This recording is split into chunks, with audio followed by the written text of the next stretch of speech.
दोस्तों गुड़हल के पौधे पर जुलाई से अक्टूबर के बीच में काफ़ी अच्छी फ्लावरिंग होती है। साथ ही साथ पौधा भी काफ़ी अच्छी ग्रोथ करता है। वैसे तो गुड़हल का पौधा एक ऐसा पौधा है जिस पर लगभग देसी वैरायटी पर साल भर ही फूल आते रहते हैं। तो दोस्तों ऐसे में अगर आपके गुड़हल के पौधे पर कलियां नहीं बन रही हैं या फिर जो कलियां बन रही हैं वो काली होकर नीचे गिर रही हैं, पौधे की पत्तियां पीली हो रही हैं और बरसात में भी आपका पौधा अच्छी तरीके से ग्रोथ नहीं कर पा रहा है, तो आज के वीडियो में मैं आप लोगों के साथ में शेयर करूंगी कि बरसात के सीज़न में आपको अपने गुड़हल के पौधे पर ऐसे कौन कौन से ज़रूरी कामों को करने के साथ में कौन सी ऐसी फर्टिलाइज़र्स देनी है जिससे आपके गुड़हल के पौधे में ग्रोथ के साथ में फ्लावरिंग स्टार्ट हो सके। नमस्कार दोस्तों, आप सभी का अपने चैनल पर एक बार फिर से स्वागत है। तो चलिए दोस्तों वीडियो की शुरुआत करती हूँ।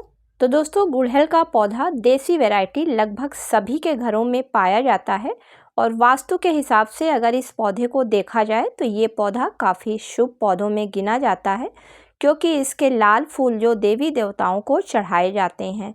ये पौधा दोस्तों ज़मीन में लगने वाला पौधा है, लेकिन अगर इस पौधे की थोड़ी सी केयर कर ली जाती है और बड़े गमलों में ये पौधा लगाया जाता है तो ये पौधा काफ़ी अच्छी ग्रोथ करता है। साथ ही साथ लगभग साल भर फ्लावरिंग भी करता रहता है।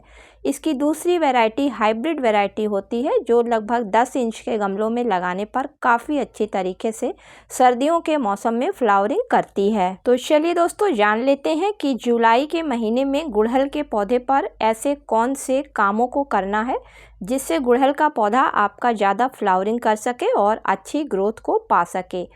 तो दोस्तों सबसे पहले आपको अपने पौधे की हल्की हल्की सी प्रूनिंग कर देनी है, जिससे कि नई ब्रांचें निकलें और उन ब्रांचों पर फिर कलियां बननी स्टार्ट हो जाएं।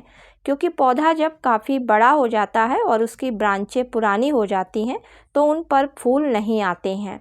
और जुलाई के महीने में सभी पौधों की तरीके से गुड़हल के पौधे की भी प्रूनिंग करना काफ़ी ज़रूरी होता है। दूसरा काम आपको करना है कि दोस्तों जैसे ही आपके गुड़हल के पौधे पर कोई फूल फूल जाता है या कोई कली ऐसी है जो फूल में नहीं बदल पा रही है और वो काली होनी स्टार्ट हो गई है, यानी कि उसमें फंगस लगना शुरू हो गया है, तो तुरंत आपको उसको पौधे पर से हटा देना है।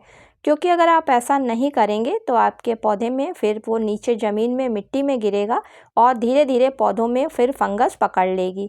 तो ये काम भी करना बरसात के समय में काफ़ी ज़रूरी होता है। दोस्तों अगला काम आपको करना है कि बरसात का मौसम चल रहा है और ऐसे में सभी जो पुराने पौधे होते हैं उनको रिपोर्ट किया जाता है जो पुराने हो जाते हैं, क्योंकि उनमें रूट बाउंड हो जाता है।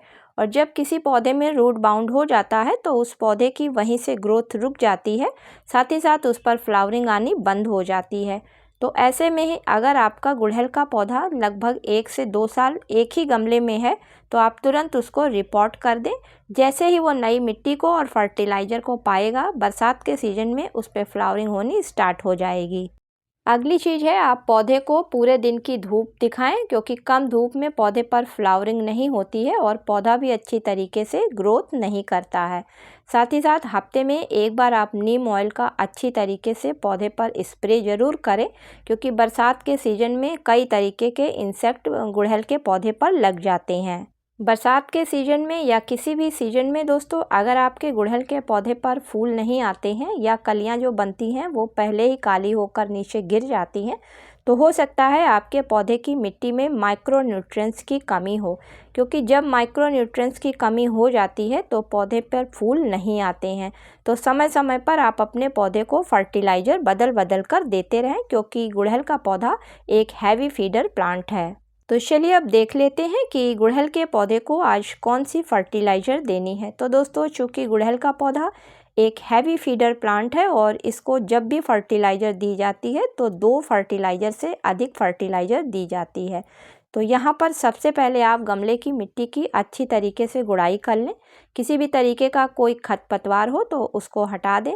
मिट्टी को लूज कर लें, जिससे जब आप फर्टिलाइज़र को डालें तो उसका सीधा असर आपके पौधे को पहुँच सके। तो दोस्तों किसी भी पौधे में जब 2 से अधिक फर्टिलाइज़र डाली जाती है तो बेस फर्टिलाइज़र का होना काफ़ी ज़रूरी होता है। तो बेस फर्टिलाइज़र आपकी वर्मी कंपोस्ट या फिर अच्छी सड़ी हुई गोबर की खाद होती है। तो पौधा अगर आपका 12 इंच के गमले में लगा हुआ है तो लगभग उसके लिए आप 200 से 250 ग्राम अच्छी वर्मी कंपोस्ट खाद को ले लें, क्योंकि वर्मी कंपोस्ट खाद में नाइट्रोजन, फास्फोरस, पोटेशियम के साथ साथ बहुत से माइक्रो न्यूट्रिएंट्स पाए जाते हैं जो कि पौधे की अच्छी ग्रोथ के लिए और पौधे को हरा भरा रखने के लिए काफ़ी ज़रूरी होते हैं।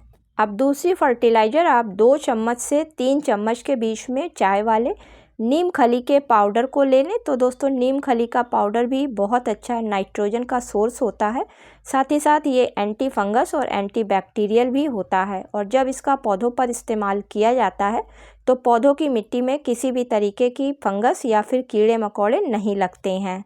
तीसरी फर्टिलाइज़र के रूप में अगर आपका पौधा 12 इंच के गमले में लगा हुआ है तो एक छोटा चाय का चम्मच लें और उसमें 1/4 चम्मच के करीब DAP के दाने ले लें और उनको मिट्टी में चारों तरफ किनारे की तरफ डाल दें। तो दोस्तों DAP में काफ़ी अधिक मात्रा में फास्फोरस यानी कि 46% फास्फोरस पाई जाती है, जिसकी वजह से पौधे का रूट सिस्टम काफ़ी मजबूत हो जाता है जब किसी पौधे में डाली जाती है। साथ ही साथ जब पौधे का रूट सिस्टम मजबूत होता है तो पौधे पर जल्दी फ्लावरिंग स्टार्ट होती है। चौथी फर्टिलाइज़र के रूप में आपको 1 चाय का चम्मच सीवीड ग्रेन्यूल्स के दानों को लेना है। तो दोस्तों इसमें 17 तरीके के पोषक तत्व पाए जाते हैं जो मिट्टी से सभी तरीके के माइक्रो न्यूट्रिएंट्स की कमी को दूर करते हैं। तो इसका सभी पौधों पर इस्तेमाल आप कर सकते हैं। अब चारों फर्टिलाइज़र्स को आप अच्छी तरीके से गमले की मिट्टी में मिला दें और ऊपर से अगर आपके गमले की मिट्टी सूखी हुई है तो पानी डाल दें, और दोस्तों अगर मिट्टी में नमी है तो फिर पानी न डालें। जब आपके गमले की मिट्टी सूख जाए तब आप पानी डालें। इन चारों फर्टिलाइज़र का आपको महीने में एक बार इस्तेमाल करना है। एक बार इस्तेमाल करने के बाद ही आप देखेंगे कि आपके पौधे पर काफ़ी अच्छा रिजल्ट आपको देखने को मिल रहा है।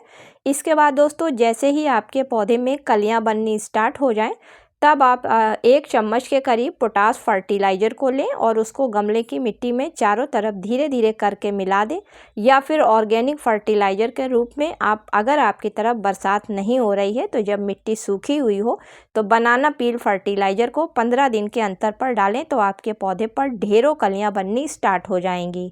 उम्मीद करती हूँ कि आज का वीडियो आप लोगों को पसंद आया होगा। अगर दोस्तों पसंद आया हो तो इसे लाइक और शेयर करें। मिलती हूँ किसी अगले वीडियो में किसी नई जानकारी के साथ में। तब तक के लिए दोस्तों हैप्पी गार्डनिंग।